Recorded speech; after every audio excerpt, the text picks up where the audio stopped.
Conference کے عنوان کی مناسبت سے جمادی الثانی میں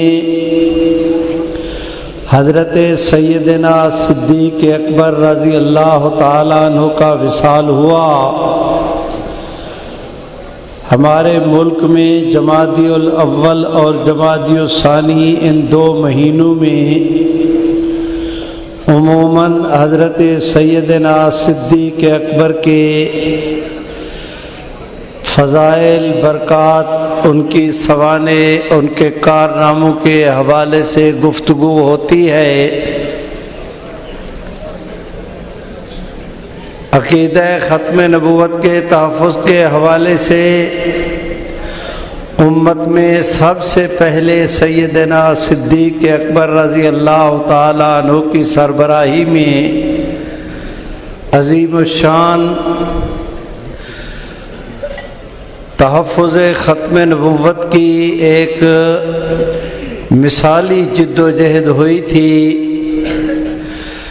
بس آج کی مجلس میں بہت ہی اختصار کے ساتھ ایک واقعہ عرض کرتا ہوں اور پھر اجازت لیتا ہوں۔ حضور علیہ الصلاۃ والسلام کے وصال کے بعد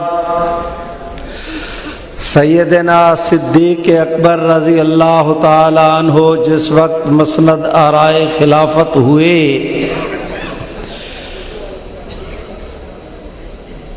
دو تین چار اہم امور حضرت سیدنا صدیق اکبر کے سامنے موجود ہوئے۔ آپ صلی اللہ علیہ وسلم نے اپنے آخری زمان حیات میں حضرت اسامہ کی سربراہی میں ایک لشکر عیسائیوں کے مقابلے کے لیے بھیجا تھا۔ میرے واجب الاحترام بھائیوں، یہ لشکر ابھی مدینہ طیبہ سے چلا کہ آپ صلی اللہ علیہ وسلم کی طبیعت مبارک مضمحل ہو گئی۔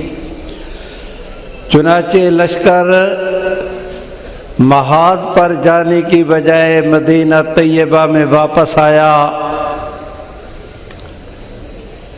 ادھر آپ صلی اللہ علیہ وسلم کا وصال ہوا، حضور علیہ السلام کی تجہیز تدفین میں وہ لوگ شریک ہوئے۔ اب جب صدیق اکبر نے خلافت سنبھالی تو آپ نے پہلا حکم یہ جاری کیا کہ حضرت اسامہ کو کہو اپنا لشکر لے کر وہ اسی محاذ پر چلے جائیں جس محاذ پر بھیجنے کا انہی حضور علیہ السلام نے حکم کیا تھا۔ ایک لشکر سیدنا خالد بن ولید کے سربراہی میں روم کے عیسائیوں کے مقابلے میں برسر پیکار تھا۔ ادھر آپ صلی اللہ علیہ وسلم کا وصال ہوا، ادھر مدینہ طیبہ کے قرب و جوار میں بعض قبائل نے زکوٰۃ دینے سے انکار کر دیا۔ چنانچہ صدیق اکبر کو ان کے مقابلہ میں بھی لشکر بھیجنے پڑے۔ حضرت اسامہ کا لشکر حضرت خالد بن ولید کا یہ مانعین زکوٰۃ کے خلاف مسلمانوں کے لشکر ابھی ان امور سے حضرت ابو بکر فارغ نہیں ہوئے تھے کہ اس دوران میں اطلاع ملی کہ مسیلمہ کذاب 60,000 آدمیوں کی فوج لے کر مدینہ طیبہ پر حملہ کرنے کے ارادے سے آگے بڑھ رہا ہے۔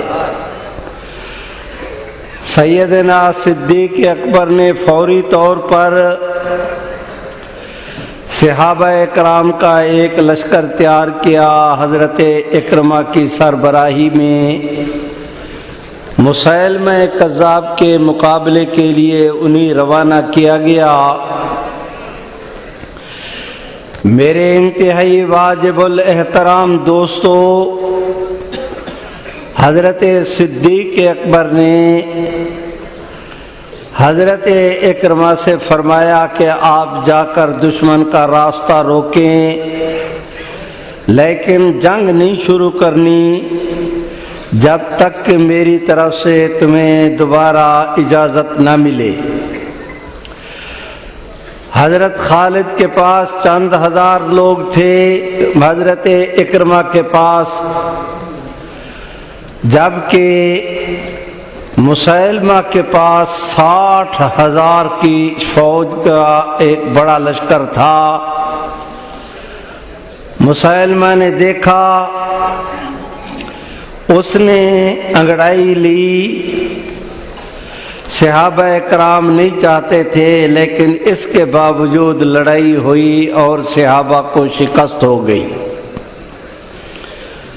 حضرت اکرمہ نے خط لکھا حضرت ابو بکر کی طرف کہ حضرت، آپ نے ہمیں روکا تھا کہ جنگ نہیں کرنی، ہم جنگ نہیں کرنا چاہتے تھے، لیکن تقدیر سے کسی کو فرار نہیں، ہمارے نہ چاہنے کے باوجود جنگ ہو گئی اور ہمیں شکست ہو گئی۔ حضرت سیدنا صدیق اکبر نے حضرت اکرمہ کا یہ خط پڑھا تو بڑی حسرت کے ساتھ فرمایا کہ کیا ہو گیا ہے اکرمہ کو، یہ استاذی جانتا نہیں اور شاگردی کسی کی مانتا نہیں۔ میں نے روکا تھا، اس بندہ خدا نے کیا کیا، فوری طور پر دوسرا لشکر تیار کیا۔ حضرت سیدنا شراحبیل ابن حسنہ کی سربراہی میں انہیں بھی حضرت ابو بکر نے فرمایا کہ آپ جائیں، حضرت اکرمہ کی مدد کرے، انہیں حوصلہ دے، جو زخمی ہیں ان کی عیادت کرے، جو شہید ہو گئے ان کی تدفین کریں۔ آپ نے جنگ شروع نہیں کرنا۔ حضرت اکرمہ گئے، ان کے بعد حضرت شراحبیل ابن حسنہ، اب یہ دونوں جب اکٹھے ہوئے، باہمی مشورہ کیا، صورت حال کا پتہ کیا۔ میرے بھائیوں، میں گزارش کرتا ہوں، مسیلمہ کو صورت حال کا پتہ چلا، وہ کل فتح پا چکا تھا، فتح میں نشے کے چور چور تھا، اس نے نہ او دیکھا نہ دو دیکھا، دوبارہ صحابہ پر جنگ مسلط کر دی۔ نہ چاہنے کے باوجود جنگ ہوئی اور دوبارہ صحابہ کو شکست ہو گئی۔ اب حضرت شراحبیل ابن حسنہ نے حضرت ابو بکر کو خط لکھا کہ حضرت، آپ نے حضرت اکرمہ کو بھی روکا تھا، آپ نے مجھے بھی روکا، چاہتے وہ بھی نہیں تھے، چاہتا میں بھی نہیں تھا، لیکن تقدیر کو کون ٹال سکتا ہے کہ ہمارے نہ چاہنے کے باوجود جنگ ہوئی اور ہمیں شکست ہو گئی۔ حضرت ابو بکر نے یہ خط پڑھا، صحابہ کرام کے سامنے اس طرح مکہ بنا کے 2-3 دفعہ اپنی پیٹھ کو ٹھونکا اور فرمایا کہ میں تمہیں بتا نہیں سکتا کہ حضرت شراحبیل ابن حسنہ کے اس خط نے ابو بکر کی کمر کو کتنا ٹیڑھا کر دیا ہے۔ میرے بھائیوں، میں تفصیلات میں نہیں جاتا، بہت ہی اختصار کے ساتھ گزارش کرتا ہوں کہ حضرت سیدنا اسامہ کا لشکر، حضرت خالد کا مانعین زکوٰۃ کے خلاف لشکر، حضرت اکرمہ کا، حضرت شراحبیل ابن حسنہ کا، آخر مدینہ طیبہ کی کتنی آبادی تھی کہ مزید حضرت ابو بکر کو لشکر بھیجنا مشکل تھا۔ چنانچہ نماز ہوئی، نماز کے بعد صحابہ کرام بیٹھے ہیں۔ حضرت ابو بکر نے کہا کہ میاں تم میں کوئی جوان ہے جو بوڑھے ابو بکر کی مدد کرے؟ ایک 27 سال کا جوان کھڑا ہوا۔ حضرت ابو بکر نے فرمایا کہ میاں جاؤ تم تیاری کرو، تیاری کر کے جلدی واپس آؤ، گھوڑے کو لے کر اس پر سوار ہو کر میں خط لکھتا ہوں۔ یہ جوان تیاری کے لیے گیا۔ حضرت ابو بکر نے حضرت خالد ابن ولید کے نام خط لکھنا شروع کیا۔ یہ جوان اتنی جلدی واپس آیا گھوڑے پر سوار ہو کر کہ حضرت نے خط مکمل کر لیا تھا، ابھی دوبارہ پڑھا نہیں تھا۔ حضرت کے سامنے آ کر کھڑا ہوا، نیچے اترنا چاہا۔ حضرت ابو بکر نے فرمایا الا مکانک، اپنی جگہ پر قائم رہو، نیچے اترنے کی اجازت نہیں۔ خود اٹھے، اس نے سفر کا آغاز کیا۔ آپ تیز تیز اس کے گھوڑے کے ساتھ رکابوں کو پکڑے چلتے رہے اور چلتے ہوئے خط کو پڑھا، اس کے سپرد کیا۔ اس جوان کو کہا کہ ہمت کرو، دن رات صبح و شام کی پرواہ کیے بغیر، گرمی سردی بارش اندھیرا دھوپ، جھاڑیاں دریا پہاڑ جنگل، کسی چیز کی پرواہ نہ کرنا، دن رات سفر جاری رکھو۔ ابو بکر کی دعائیں بھی تمہارے ساتھ ہیں، میرے رب کی رحمت بھی تمہارے ساتھ ہے۔ اس جوان نے سفر شروع کیا۔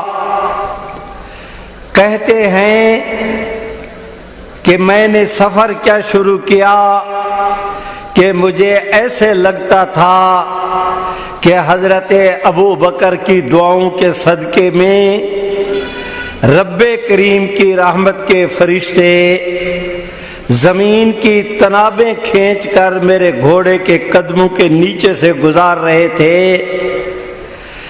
مہینوں کا سفر ہفتوں میں، ہفتوں کا دنوں میں، یہ جا وہ جا۔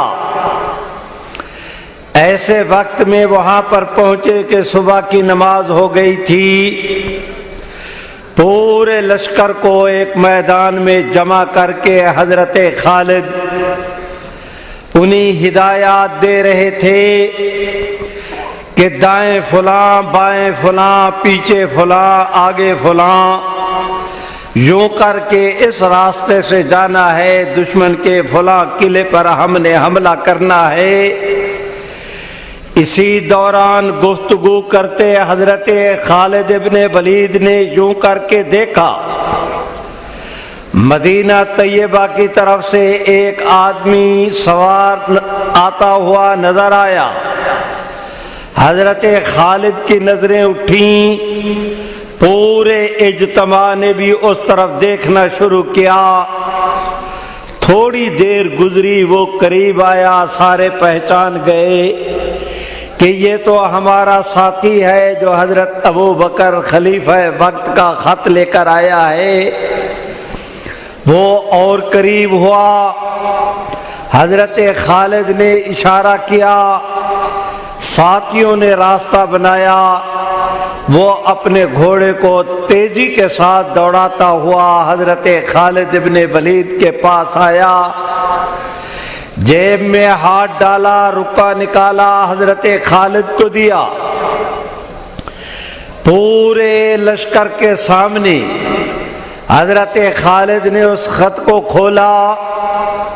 اس خط میں حضرت ابو بکر نے لکھا تھا کہ بھائی خالد، یمامہ میں جھوٹے مدعی نبوت مسیلمہ کذاب نے خطرناک صورتحال اختیار کر رکھی ہے۔ میں نے حضرت اکرمہ کو بھیجا کہ جنگ نہ کرنا، کی شکست ہو گئی۔ میں نے حضرت شرحبیل ابن حسنہ کو بھیجا، کہا جنگ نہ کرنا، کی شکست ہو گئی۔ اب میرے پاس سوائے اس کے اور کوئی راستہ نہیں کہ میں آپ سے یہ کہوں کہ آپ اپنے لشکر کے 2 حصے کریں، ایک حصے کو یہاں روکیں کہ یہ اس محاذ کو خالی نہ چھوڑے، دوسرے حصے کو لے کر آپ محاذ پر جائیں، یمامہ میں اکرمہ سے بھی ملیں، شرحبیل ابن حسنہ سے بھی مشاورت کرے۔ میں نے ان پر پابندی لگائی تھی کہ آپ نے جنگ نہیں کرنا، آپ پر کوئی پابندی نہیں، آپ وہاں پہنچے، ان کے لشکروں کو بھی ساتھ لے، اللہ کا نام لے اور آگے بڑھیں۔ حضور کی دعائیں بھی آپ کے ساتھ تھیں، ابو بکر کی دعائیں بھی آپ کے ساتھ ہیں، میرے رب کی رحمت بھی تمہارے ساتھ ہوگی۔ میرے بھائیوں، حضرت خالد ابن ولید پہنچے، خط کے اس حصے پر پہنچے کہ اپنے لشکر کے 2 حصے کریں، اور جب یہ میرا خط تمہیں پہنچے، اگر لیٹے ہیں تو اٹھ بیٹھیں، بیٹھے ہیں تو کھڑے ہو جائے، کھڑے ہیں تو چل پڑے، چل رہے ہیں تو دوڑ لگائے، جتنی جلدی وہاں پہنچ سکتے ہیں پہنچیں۔ ان سے فرمایا کہ آپ لوگ یہاں رہے، میدان کو خالی نہ چھوڑے۔ ان کو کہا کہ میاں میرے ساتھ چلو، ایک کام ہے، آپ آگے بڑھے، لشکر آدھا ان کے ساتھ، دن رات ایک کیا، یمامہ میں پہنچے۔ حضرت خالد نے اکرمہ شرحبیل ابن حسنہ سے مشاورت کی۔ جب جنگ کی تفصیلات کا پتہ چلا کہ 1000 آدمیوں کے ساتھ مسیلمہ جب میدان میں اترتا ہے، کالے کالے وحشی لوگ، حبشی لوگ اس کے ساتھ، اتنے پہلوانوں کی طرح موٹی رانوں والے پلے ہوئے، اور اتنے جنگجو کہ جس وقت آگے لڑتے ہیں آندھی کی طرح چھاتے ہیں، طوفان کی طرح اٹھتے ہیں، اور ان کا مقابلہ کرنا بہت مشکل ہے۔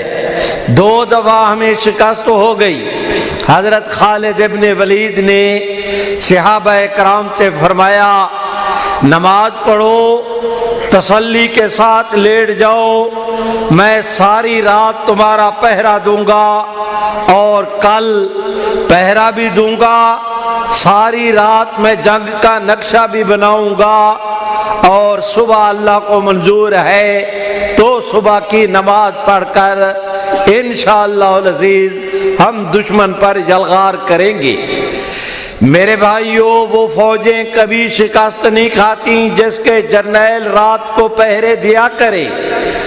جو جرنیل رات کو شراب میں مست ہو کر سو جائیں، ان کی فوجوں کے جو نتیجے نکلتے ہیں وہ دنیا نے ڈھاکہ کی شکست کے موقع پہ بھی دیکھا، اور پتہ نہیں کہاں کہاں یہ دیکھیں گے۔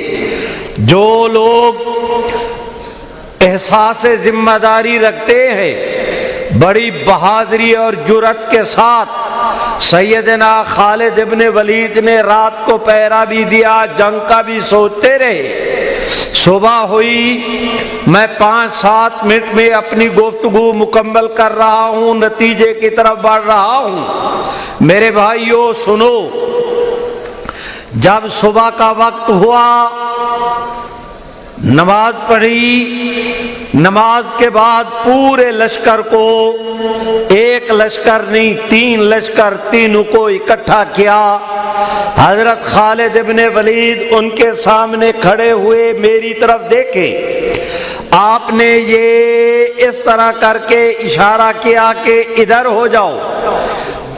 تیسرا حصہ علیحدہ ہوا۔ حضرت خالد ابن ولید نے اس لشکر سے فرمایا کہ تم پہاڑ کے پیچھے اس طرف چلے جاؤ، ہمیں فتح ہو یا شکست اس سے تمہیں کوئی دلچسپی نہیں۔ تم نے 12 بجے تک آرام بھی کرو، ذکر بھی کرو، دعائیں بھی کرو۔ 12 بجے آپ نے پہاڑ کے سے نیچے جنگ کے محاذ کی طرف آنا ہے۔ اس حالت میں نعرے لگاتے ہوئے، جھنڈے لہراتے ہوئے میرے بھائیوں اس طرف اشارہ کیا، ایک حصے کو جدا کیا، فرمایا میاں تم پہاڑ کے اس جانب چلے جاؤ، فتح ہو یا شکست اس سے تمہیں کوئی دلچسپی نہیں، وہاں پر 3 بجے تک تم رہو، ذکر بھی کرو، فکر بھی کرو، دعائیں بھی کرو۔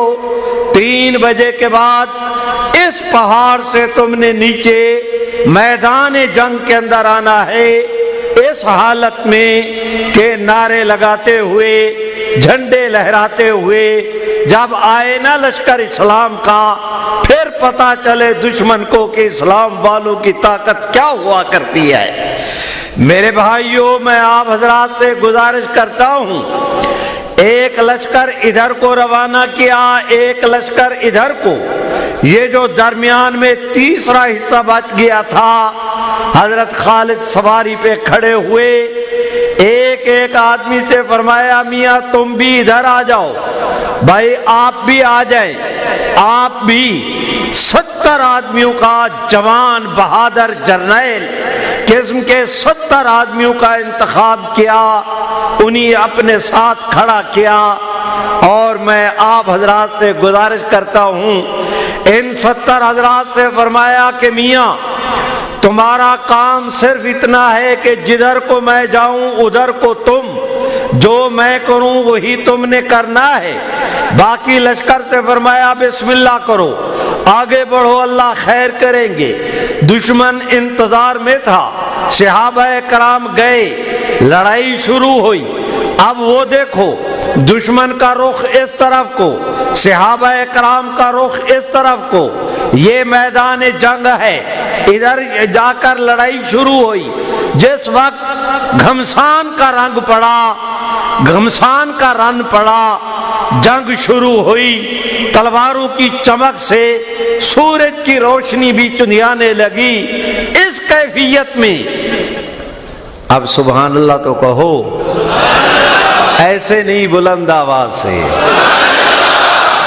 نہیں بھائی اور بلند آواز سے۔ آپ کیا اتنا بڑا اجتماع اور آپ کی آواز کا یہ عالم، ایسے نہیں، جس کو اللہ جتنی توفیق دے اتنی بلند آواز سے۔ جب میدان گرم ہوا، سیدنا خالد ابن ولید نے چپکے سے اپنا گھوڑا نکالا، 70 ساتھیوں کو ساتھ لیا، اوپر سے چکر کاٹ کے آئے، دشمن کی پچھلی جانب سے آ کر حملہ کیا۔ اب دشمن کی کیفیت یہ، سبحان اللہ تو کہو، پیچھے بھی اسلام کا لشکر، آگے بھی اسلام کا لشکر، دشمن کو درمیان میں میرے بھائیوں سینڈوچ بنا دیا گیا۔ سیدنا خالد ابن ولید کی سربراہی میں وہ مارکا ہوا، دشمن کی چیخیں نکل گئیں، اس کی پیشانی پسینے سے عرق آلود ہو گئی۔ میرے بھائیوں میں گزارش کرتا ہوں، اس کے ہوش ٹھکانے نہ رہے، اس کا دماغ چکرانے لگا۔ اس حالت میں اب پہلے جنگ ادھر کو ہو رہی تھی، اب ادھر کو جنگ شروع ہوئی۔ کچھ دیر کے بعد سیدنا خالد ابن ولید نے گھوڑے کو نکالا، اپنے 70 ساتھیوں کو ساتھ لیا، اوپر سے چکر کاٹ کے دشمن کے پہلو میں آ کر حملہ شروع کیا۔ اب ادھر جنگ ہو رہی تھی، ادھر کو متوجہ ہونا پڑا۔ میرے بھائیوں دشمن کے قدم تو اکھڑے، لیکن اس نے میدان نہیں چھوڑا، ابھی میدان میں کھڑا ہے۔ پہلو بدل بدل کر سیدنا خالد ابن ولید 12 بجے تک دشمن کو انہوں نے ایسا مصروف رکھا، ایسا تھکا دیا کہ اب وقت آ گیا، ادھر 12 بجے ادھر پہاڑ سے اترا ہے لشکر اسلام کا، نعرے لگاتے ہوئے، جھنڈا لہراتے ہوئے اور بلند آواز سے۔ میرے بھائیوں، اب دشمن نے جس وقت یہ دیکھا کہ مسلمانوں کی ایک اور فوج آ گئی، وہ چکرایا، صحابہ کرام کو تسلی ہوئی، جنگ ہوئی اور خوب مارکا بپا ہوا۔ ابھی 3 بجے تک انہوں نے مار مار کے اس کا کچومر نکالا۔ اب بجے ہیں نا 3، ادھر سے پہاڑ کے اوپر سے اسلام کا لشکر نیچے اترا، جھنڈے لہراتا ہوا، نعرے لگاتا ہوا۔ میرے بھائیوں، میں گزارش کرتا ہوں، جس وقت سیدنا خالد ابن ولید کی جنگی ترکیب کے مطابق 3 لشکر کے بعد دیگرے اکٹھے ہوئے، پہلے صحابہ کرام کی جماعت موجود تھی، اب جو دشمن پر یلغار کی، مسیلمہ مارا گیا، اس کے دست و بازو مارے گئے، انہوں نے فرار کا راستہ اختیار کیا۔ اب صورتحال کو میرے بھائیوں، میرے بیان کی روشنی میں آنکھیں بند کر کے اپنے دل، ان آنکھوں کے ساتھ نہیں، اپنی فراست کی آنکھوں کے ساتھ دیکھو کہ وہ کیا منظر ہوگا کہ دشمن نے دوڑ لگائی، صحابہ نے تعاقب کیا، مار مار کے گاجر مولی کی طرح ان کو ایسے کاٹا کہ جیسے سلاد بنایا جاتا ہے۔ میرے بھائیوں، 28,000 آدمی، مسیلمہ کے 28,000 آدمی میدان کے اندر کام آئے۔ اب مسیلمہ اور اس کے ساتھی مر گئے، نتیجے میں باقی ماندہ اس کا جتنا لشکر تھا، ان کے لیے فرار کے علاوہ اور کوئی راستہ نہیں تھا، مرتے کیا نہ کرتے۔ قریب میں ایک بڑا باغ تھا، چمن، جس کی کوہ قامت فلک بوس عمارتیں تھیں، دیواریں تھیں، لشکر اس میں داخل ہوا، دروازہ بند کیا۔ اب دروازہ بند، لشکر اس باغ میں، صحابہ کرام کا یہ لشکر، خالد ابن ولید کا، شرحبیل ابن حسنہ کا، حضرت اکرمہ کا، اندر یہ جا نہیں سکتے اور راستہ کوئی نہیں، دشمن نے دروازہ بند کیا ہوا۔ میرے بھائیوں، ایک صحابی رسول حضرت سیدنا اکرمہ، سیدنا خالد کی خدمت میں حاضر ہوئے، عرض کی حضرت خدا کے لیے کسی طرح اٹھا کر مجھے دیوار کے اندر پھینک دو، میرا وعدہ رہا میں اکیلا جا کر دروازہ کھولتا ہوں۔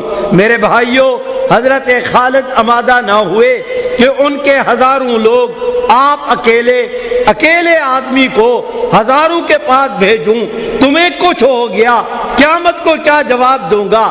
لیکن انہوں نے منت ایسے کی، حضرت خالد کا دل پگھلا، یہ مان گئے، ایک آدمی کو کھڑا کیا، ان پہ دوسرے کو کھڑا کیا، اس کو ان کے اوپر کھڑا کیا، 3 آدمی کھڑے ہوئے، سب سے اوپر والا یہی آدمی جو کہہ رہا تھا کہ مجھے اندر بھیجا جائے، وہ ان پر جب کھڑا ہوا، اس کا ہاتھ اوپر دیوار کے اوپر کے حصے کو پڑا، اس نے جیسے کیسے اس کو پکڑا، دیوار پہ چڑھا، تلوار کو سنبھالا، نیچے جمپ لگایا، نیچے گرا، تڑاک کی آواز ہوئی، دشمن جاگا، انہوں نے حملہ کیا، یہ جمپ لگا کے کھڑے ہوئے، انہوں نے تلوار سنبھالی، دشمن کی طرف بڑھنا شروع کیا، جو آتے رہے کٹتے رہے، جو آتے رہے مرتے رہے، جو آتے رہے نیست و نابود ہوتے رہے، اکیلا یہ بڑھتا گیا، کاٹتا پھاڑتا، جیسے کیسے داخل ہوا، میرے بھائی دروازے پہ پہنچا، جا کے ماری تلوار دروازے پر، اس کی کنڈی کو توڑا، پاؤں کے ساتھ ٹھڈا مارا، دروازہ کھولا، کھلا دروازہ، داخل ہوا لشکر اسلام کا۔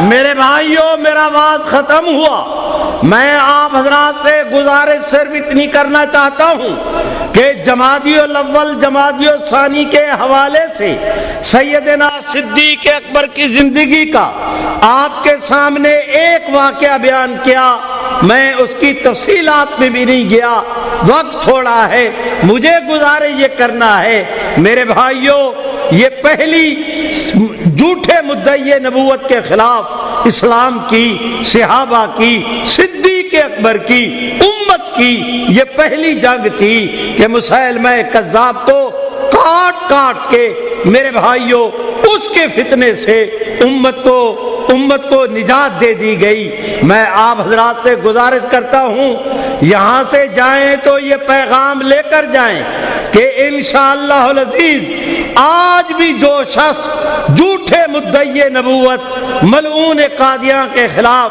کسی بھی قسم کی جد و جہد کا آغاز کرے گا، اسے یقین کرنا چاہیے کہ اس کا نام حضرت صدیق اکبر کی فوج میں لکھا جائے گا۔ میں کیا توقع رکھوں کہ آپ دوست اس کام کے لیے تیار ہیں؟ جو کہتے ہیں کہ ہم اس کام کے لیے تیار ہیں، ہاتھ اٹھا کے لہرا کے کہہ دو ہم سب تیار ہیں۔ میرے بھائیوں جو اور ہاتھ اٹھاؤ اسی طرح لہراؤ جس طرح صحابہ نے جھنڈے لہرائے تھے۔ نعرہ تکبیر، تاج و تخت ختم نبوت، تاجدار ختم نبوت، تاجدار ختم نبوت۔ بھائیوں وعدے کے مطابق تو میرا بیان ختم ہوا، اب 1 منٹ مجھے اور دے دو۔ پچھلے 4-5 کیا ہو گیا؟ کیا ہوا جی؟ میرے بھائیوں میں گزارش کرتا ہوں، پچھلے ہفتے اچانک ایک خبر ملی کہ ہماری وفاقی حکومت نے ایک ابو بکر خدا بنتھو کا نامی ملعون قادیانی تھا، عمران حکومت اس کو ترقی دینا چاہتی تھی، توسیع دینا چاہتی تھی۔ 6 جنوری کو وہ ریٹائر ہوا، اللہ تعالیٰ نے کرم کیا، اب سنا کہ اس حکومت نے اسے نیب کا ڈی جی بنانے کا ارادہ کر رکھا ہے۔ ادھر اطلاع ملی کہ اسی ابو بکر خدا بنتھو کا داماد اور بھتیجا وقاص اس کا نام ہے، اس نے اس کو وفاقی اپنا صوبائی حکومت پنجاب کی اسے سی ٹی ڈی کا ایس ایس پی ایڈمن کا بنا رہی ہے۔ بھتیجے قادیانی کو پنجاب حکومت نے نوازا اور اس کے چچا ابو بکر خدا بنتھو کو وفاق کی گورنمنٹ نوازنے کا تہیہ کیے ہوئے۔ جس وقت ہمیں یہ پتہ چلا، وفاق المدارس کے ہمارے حضرت مولانا قاری محمد حنیف جلندری، کاف لیگ کے جناب حافظ عمار یاسر، تلا گنگ کے حضرت مولانا عبید الرحمن، یہ حضرت مولانا عزیز الرحمن ثانی موجود ہیں، ابھی آپ کے سامنے بیان کریں گے۔ ان حضرات کے ساتھ رابطہ کیا گیا، اللہ نے کرم کیا۔ سارے الحمدللہ تو کہہ دو، الحمدللہ، اور بلند آواز سے، کہ کفر ہار گیا، اسلام جیت گیا۔ ایک دن کی جد و جہد کے بعد اس کا وہ آرڈر کینسل ہوا، اور جہاں کا وہیں پہ پہنچی خاک جہاں کا خبیر تھا، وہ دوبارہ اپنے منصب پر اپنی سیٹ پر آیا، اور وہ قادیانیوں کی سازش ناکام ہوئی۔ اور بلند آواز سے، ایسے نہیں، اور بلند آواز سے۔ اب مسئلہ تھا وفاقی گورنمنٹ کا۔ ہم نے اپنے مخدوم العلماء حضرت قائد جمعیت حضرت مولانا فضل الرحمان صاحب سے درخواست کی. انہوں نے وزیر اعظم کو متعلقہ تمام اداروں کو قہر آلود نظر کے ساتھ دیکھا اور ان سے پوچھا کہ یہ کیا تماشا ہے کہ تم دوبارہ قادیانیوں کو ہمارے سروں پر مسلط کر رہے ہو. ہم اسے کبھی برداشت نہیں کریں گے. آپ بھی سارے مل کے کہہ دیں کہ کبھی برداشت نہیں کریں گے. ایسا بولتے ہو. کبھی برداشت اور بلند آواز سے کبھی برداشت نہیں کریں گے. ہمت کرو یار اور بلند آواز سے کبھی برداشت. میرے بھائیوں میں درخواست کرتا ہوں آپ سبحان اللہ تو کہو. سبحان اللہ. نہیں زور سے. سبحان اللہ. آپ کو یہ جان کر خوشی ہوگی کہ مولانا کی ایک للکار سے ایسا منظر قائم ہوا کہ حق آیا باطل بھاگ گیا. قادیانیت نے شکست کھائی, اللہ نے اسلام کو فتح دکھائی. نعرہ